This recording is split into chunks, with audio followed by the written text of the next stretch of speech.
Big Mama's house. This was a place where I grew up and I learned a whole lot about Western culture. I learned a whole lot about people. I learned a whole lot about the other side of the world out there.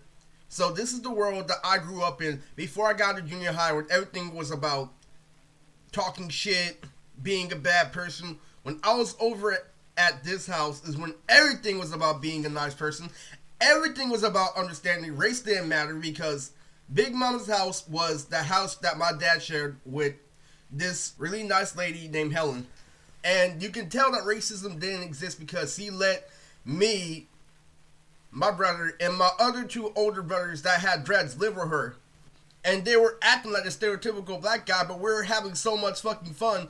And at Big Mama's house is where we did nothing but play Madden, play 2K, play Tekkaichi 1, 2, and 3, and watch non-stop kung fu movies and DBZ films. So the name Big Mama originated from my dad's nickname called Big Daddy. And we had the name playing dominoes. So Big Daddy was always like, Domino! Helen didn't pronounce Big Mama after my dad and me became the domino champions right next to my other brothers. Dominoes is one of my favorite games to play. I wasn't too heavy on stuff like poker, but I am the king of dominoes. Is an insider. I'm not too heavy on chess, but dominoes is a mathematical game where I will school you every time. I'm better at dominoes than I am at Storm, and I'm twice as good at dominoes as I am in Yu-Gi-Oh! So the origin of Big Mama's house actually came from Helen's house before she lived with my older brothers, and I would always see her on the weekends because my dad had joint custody, and I would always see my dad on the weekends, and I would spend whole summers with my dad and Helen. The first time I lived with Helen was when we just had a small house with, it was just one story, but we had a wonderful backyard that had a garden, and we had a big fishing rail with a big fish tank with Lily. And so much stuff going on. So I still got to keep up with my average cartoons. I still had to keep up with everything, and I still was doing good. So the first time we had this dog, and I forgot what her name was. I don't know if it started with a G but when I met that dog, she was 13 and she was very close to dying, but it was very, very cool because I always remember her. She was the original dog that we had, and Helen couldn't live without a dog. Unlike my mom, who never let me own a pet. She never let me own a dog because of Lily. She had hatred for, household pets and animals. But Helen was very cool and very understanding. So what happened was this. So I got to keep up with everything. I was still watching Tsunami. I was still doing everything. I loved Helen's house, but I was just a little kid at the time. And I was with my older brother, and we used to visit her all the freaking time. We used to have so much freaking fun. So there was this one time where it was pretty freaking funny, where I literally got to watch Cartoon Network. My favorite shows, KND and NA, all that shit on DVD. I'm like, this is a pretty good compilation. And there on out, I was literally known as the cartoon king of her household. It was hella funny. One time I stuck in her room and watched Dragon Ball GT. And in the backyard, she actually gave me 2 pet goldfish that are in the wishing world. And the funny thing is, it was some actual agriculture. Back in my house, you rarely get to see animals at all. But there were literally raccoons going in and out. So I named one goldfish named Goldie. And literally, so what happened was this. So I came over one weekend, like, Eris, I have a very big disappointment to tell you.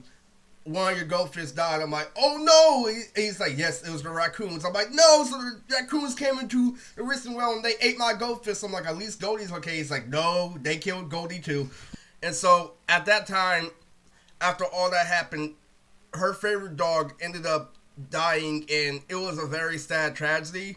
And the worst thing about it is, this is how you can tell that, like, literally, my soul was put into this thought when I thought about this dog. So before then, I did my research on dog and how they couldn't have chocolate, how they didn't have sweets.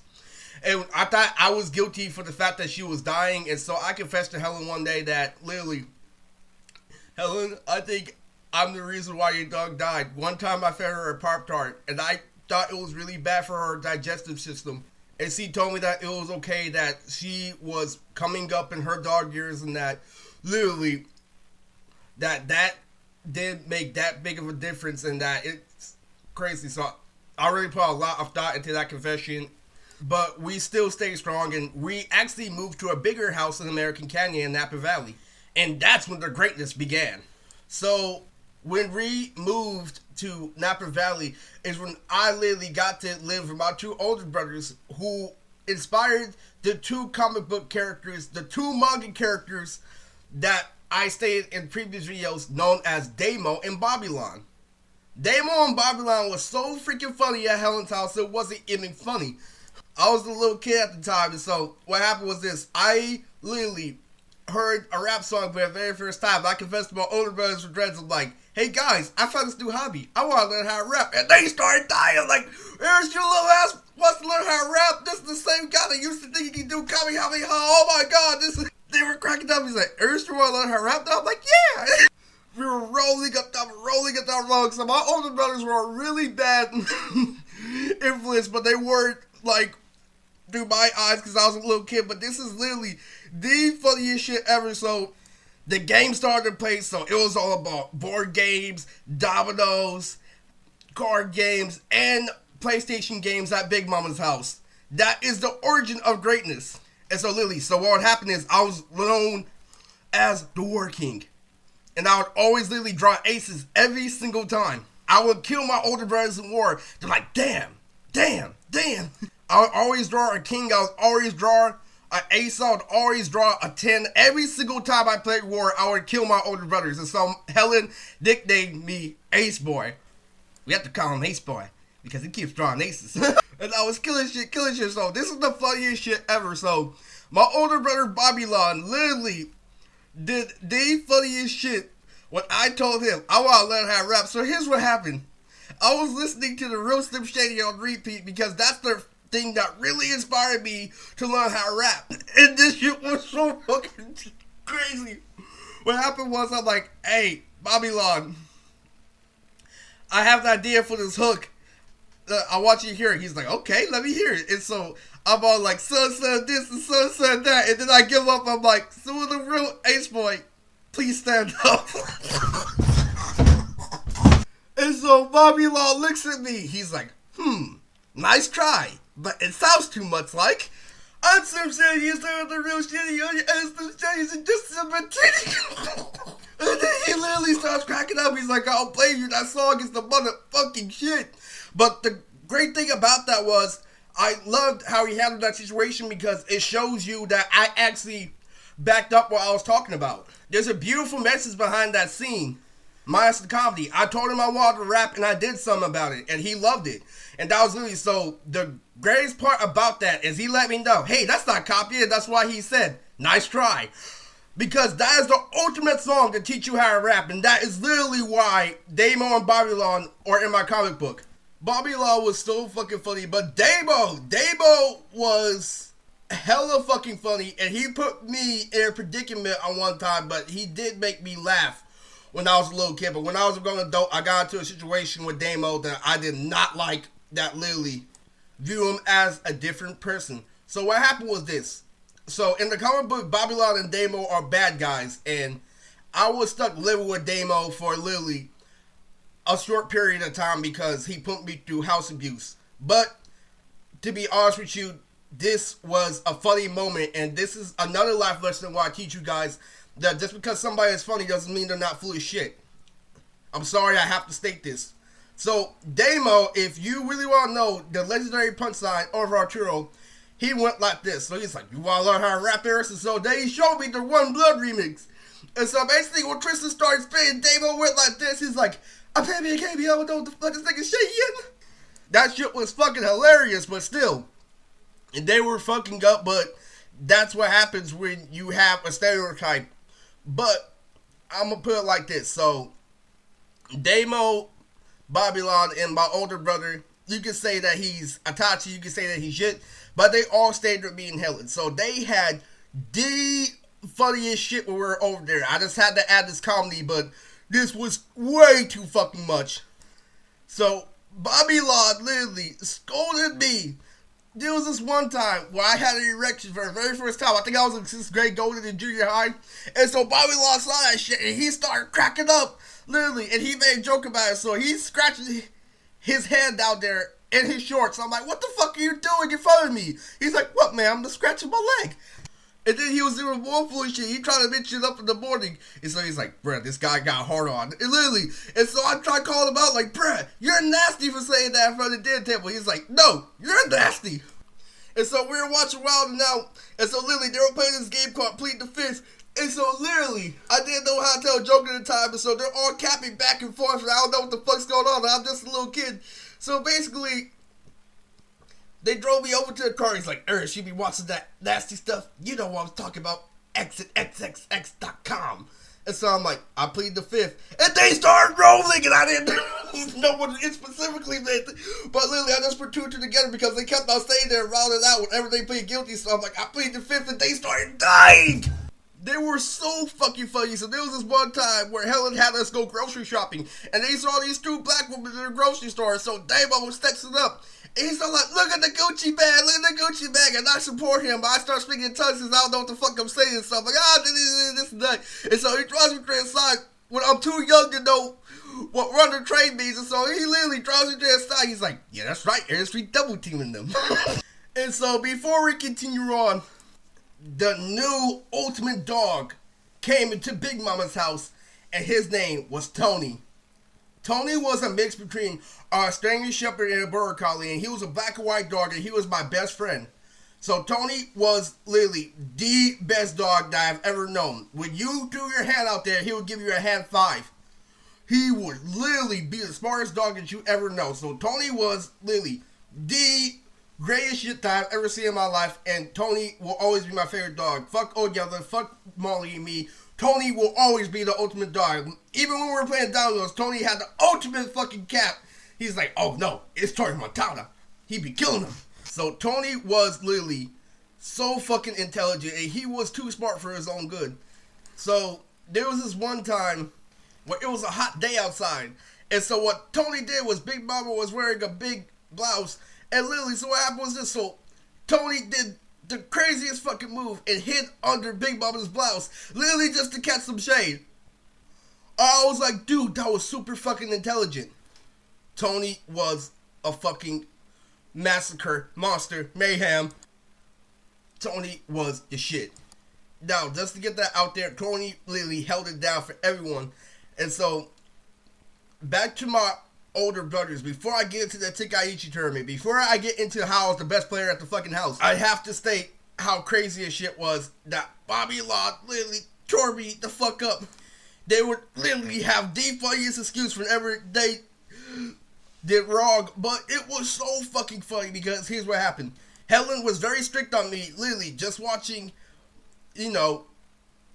cartoons, but not watching that nasty stuff because she used to have Showtime, and they used to have those explicit movies when it comes to late night, and she always forbid me from watching it.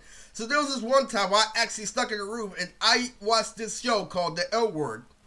So literally, my older brother Bobby Law came into the room. He's like, oh, this is The L Word? And so he was watching with me side by side, so literally.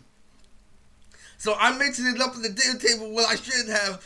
And literally, Bobby Law has the best cap. It literally, so Helen's all like, wait. I was like, I found this new show called The L Word. And so literally, she's like, what? Eris wants the L Word? And so yeah, I'm like, yeah, Bobby Law wants to riff me.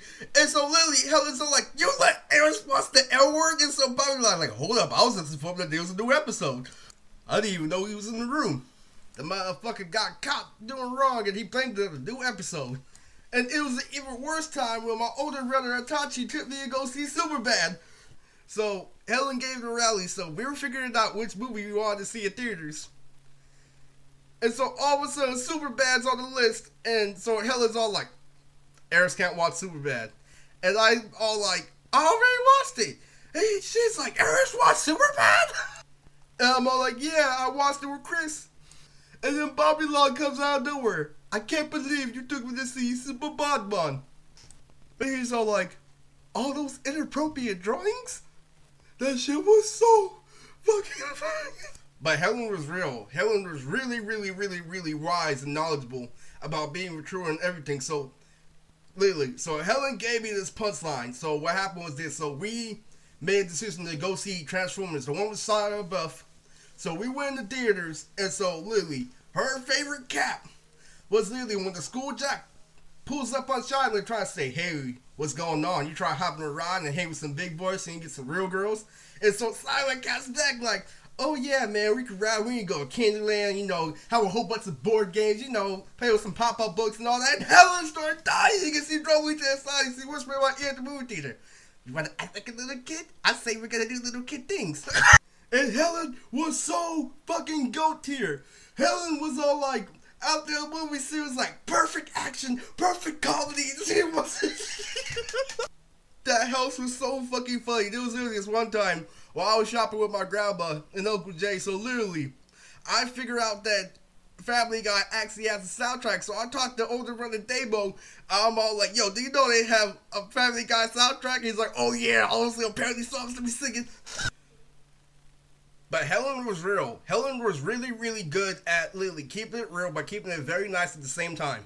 So I used to be famous for dancing free nilly. I used to be able to do a whole bunch of things. I used to be able to spin in my head.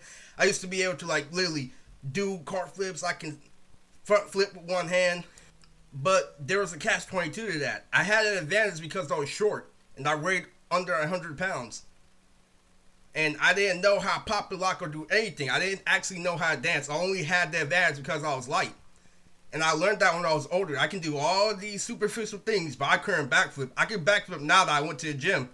So there was this time where they were throwing a party at the pool that we go to. So what happened was this. So there was a dance competition. So I kept on winning, doing the cheating way, taking advantage of the fact that I was like literally doing one-hand cart rules and doing everything. So I came in second place and I literally got cocky. And I literally like, man, why didn't I win first place? So Helen jumped me to the side. She's like, that kid had rhythm. And that was a beautiful lesson because you can't get away with that forever. I eventually had to learn how to pop a lock. I needed to learn how to have rhythm. That was perfect constructive criticism. And that is the easy way out. That's literally when everybody else has the same tools in the same position, they can do the exact same thing.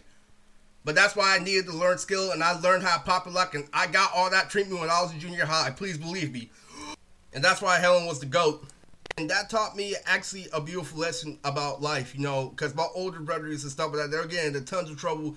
They were doing this and that, but I got out of line with Helen only a couple of times. But the times I did get out of line, it didn't get in the way of the foundation of good shit that I had, but that was the problem. I was a spoiled brat. I was a goody two-shoes, and that's what makes me get out of line with people. When I got out of line, I crossed the line completely. And that's the equivalent of, literally, me being Mr. Pedger's favorite student. Like, Mr. Pedger would be like this, for a perfect example. Irish, you're usually the best top-class student. Why are you smoking? Why are you doing this and that? And it looks bad because when you have a foundation of good and you fuck up one time, it's going to be hard for people to have your side because bad guys do shit consistently. That way, the story is more believable. You could be the perfect con artist doing that formula of literally being good all the time and then doing bad once. And that really looks bad. Like one time I was really spoiled and I spit wads in the movie theater. After I was so good, after I did this, and I used to do a whole bunch of bad stuff. But Helen let me know it was okay because I only did once, but that let me know that I had to take risk in life, and that's why my dad didn't want me to literally survive too much after I got into junior high. Because of the fact that even though my brothers are fucking up more than me, they fit the stereotype, and they're doing something consistently to a point where they master it. And when you're a goody two-shoes, where you don't take risk in life, it will make you a pussy when you get older. It will, trust me. When you play it safe your whole entire life and don't dip your feet in that pool and do bad at all, that means you have no character. You have to live a little bit.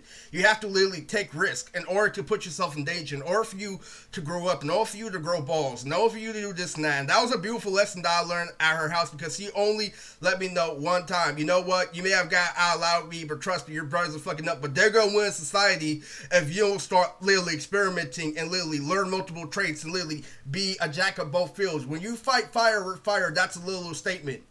Because if somebody punches you, you have to punch back. I'm sorry, that's the rules of life. You can't be a spoiled brat forever. You have to discipline yourself, or you're gonna have to put yourself in a situation that's forced to discipline you. There was real shit that went down at Helen's house. Like, we had a very destructive dog named Mango that almost literally killed Tony and traumatized Tony. And Helen gave me this great emotional speech that when Tony went to the veterinarian, when they shot Mango and put her to sleep, she gave me the best speech of all times. He said, once he felt that aura, once he felt that that was true, then Tony knew the ghost was clear and the pain was all gone. And that literally taught me to embrace the soul, embrace the instincts of our human nature, embrace everything that is good. And she let me know that it's okay that I get out of line sometimes because I try to be the best person I can, but you have to let yourself go out there in order to be knowledgeable, in order to learn more. You know, nobody is perfect. And when you stay as far back, when you don't take risks, that's going to give you a perfect personality, and you have to be real. And that's literally one thing I learned in life. And I don't feel like I would be as nearly as a good person as I would if I didn't take the risk I did in life. And Helen let me know that I made up for everything one time. Well, there was this one time where she took me to a part where I was swinging on the swing, and all of a sudden, this white kid, I accidentally, when I went back in the swing, I hit this white kid in the face while I was swinging and nearly knocked him out and really injured the kid. And she let me know that it was okay because the white kid's parents told him multiple times not to run when that black kid is on the swings, literally, and that was literally the truth. So that was a very positive message. So on to another revelation. I felt the best revelation at Helen's house because of this right here. So Helen is when I started playing Tekkaichi and when I started ordering my brothers in Tekkaichi, and that started the trilogy of how I won and became regional, and how society kept on blaming it of me not going out when I was younger. All my brothers were the school jocks, but I kept on staying regional on what I wanted to do. And the very first time that I literally went crazy was when I was literally forcing my brothers to watch cartoons, but it wasn't bad. So what happened was one day we watched Naruto and we watched Teen Titans on Saturday at Helen's house. And we watched the episode with Slade, and we watched Sasuke versus Orochimaru with my brothers. It was fucking crazy. My brothers were commenting like crazy. They were literally watching Sasuke versus Orochimaru, and my older brother Itachi's all like, damn, this shit hella nice. It's like, ugh, this fight hella clean. And literally look at that Orochimaru. Damn, he has hella longer reach though. There was nothing better about watching Naruto week by week at Helen's house. Literally, I was literally watching the episode with Shino, Neji, and Hinata. I watched Neji versus Hinata with my brother at Helen's house, and it was fucking crazy. I literally grew up with Naruto at Helen's house. Helen introduced me to too many fucking cartoons while I was at that house. He introduced me to Duck Dodgers. He introduced me to Yu-Gi-Oh! GX because I had my own room, and that was fucking crazy. At the same time, my brother introduced me to Fooly Cooly at winter time. It was fucking crazy. And my favorite fight in Naruto was Neji versus Kinemaro, and I stuck into Helen's house when her and Big Daddy were there, and I watched that entire episode, and it was amazing. So, also at Helen's house is when we started playing Tekkaichi 3, and I was murking all my brothers in Tekkaichi. Literally, I was the best next to my dad, and our brother said that if Dad knew how to play specials, he would own all of us, and that shit was crazy. Yes, that was a legendary moment when I kept on playing with characters after characters, and literally Gogeta came up. I am not a Goku nor Vegeta, and Big Daddy was all like, I don't give a fuck who you are. It was so fucking crazy. I was literally so fucking funny. I was watching Scary Movie 4 with my dad and Helen. It was the funniest fucking shit. I saw the cat latch onto this guy's penis after he wore Viagra, and Helen started dying. That was the most mature thing I ever saw. So, I was being a brat, and I was sneaking into Helen's drawer, and I accidentally found a dildo, and I told Uncle Jay about it. It was the funniest fucking shit. I'm like, Uncle Jay, I found this rubber thing at Helen's drawer, and he drove me to the side. He's like, you know why she have that? I'm like, why? Because the one at the home don't work. We had gut busters on top of gut busters at Helen's house. It was crazy as heck, man. So, at Helen's house, my brother used to do the funniest shit where we used to watch reruns of the Chappelle Show. And I was too young to understand what Dave Chappelle was talking about, so they made up this thing called a leg beating. Whenever I said something stupid, whenever I got in trouble, they would be like, Eris, you know what we're gonna do? We're going to beat your legs. Every time I fucked up, they would beat my legs like Dave Chappelle. Like, nigga, you got Tekkaichi leg beating. There was this one time where literally Christmas time came up and everybody was asking for like Black Friday a 4 gig iPod. They all had 4 gig iPods, and so I'm like, can I get an 8 gig iPod? Now, literally, this is not a good thing because don't do this thing that I did because Jesus said ask and you receive, and I took that too far. So I got 8 gig iPod where they all have 4 gig iPods, so they throw me to the side and they're like, we're gonna give you a leg beating. And then they started beating my legs. 8 gigs.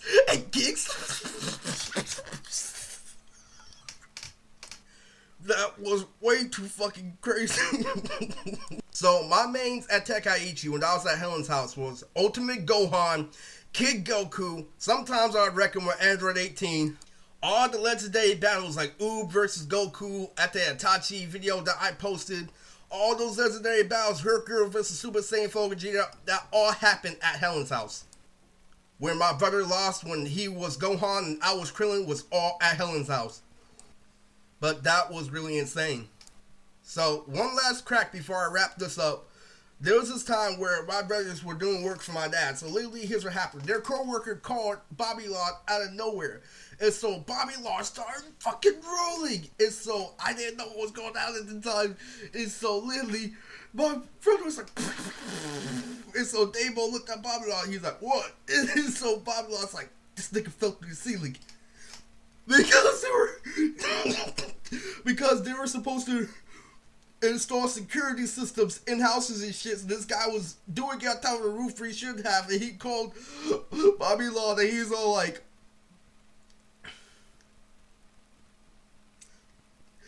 this nigga fell in the ceiling, and so he's like, now he wants to help, and then Damo's all like, what, is this nigga stuck or something? I was dying. But in all actuality, Helen, there's also one very key important thing before I finish this video. So, the origins of Nons were actually at Helen's house. And to be honest, I was drawing comic books for a very long time, but I wasn't drawing as nearly as good as I was when I was in 6th grade. I started drawing comic books at Helen's house, and I started mimicking what I saw in Naruto and what I saw in Dragon Ball. Everything I saw on TV was in my comic book. So, my original comic book before Nons that I used to show Helen was called Kid Power. And it was based off Codename Kids Next Door, which is my favorite cartoon. And the main character of Kid Power, his name was Kyle. And Kyle was based off Kyle from South Park. But instead of being a Jewish guy with orange hair, he was bald. So it was Kyle, and also Kenny was in Kid Power too, but Kenny was a chef. And Kenny was based off Tintin. And instead of Ninja Tools, Kenny would throw various tool equipments like spatulas and whisk and shit. And Helen used to love reading my comic book. And Beta originated, not in Nons, but Beta was a character I created in Kid Power. And Beta's original superpower wasn't wear a skateboard, it was just super speed. So it was crazy, so it was so fucking funny. I would take things I would see from South Park and I would put it in my comic book, and that's what my brother kept on saying I had mental condition. That was so fucking funny.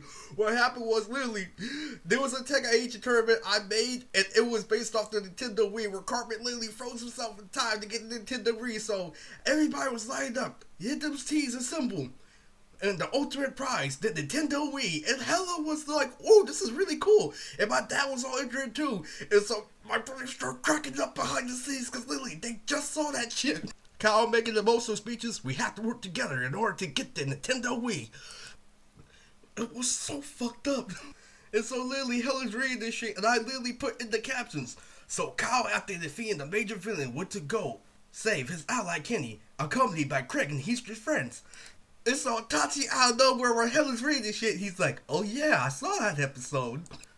So there was this one time where Big Daddy is reading my comic book, and so Kenny had a match in the tournament for the Nintendo Wii.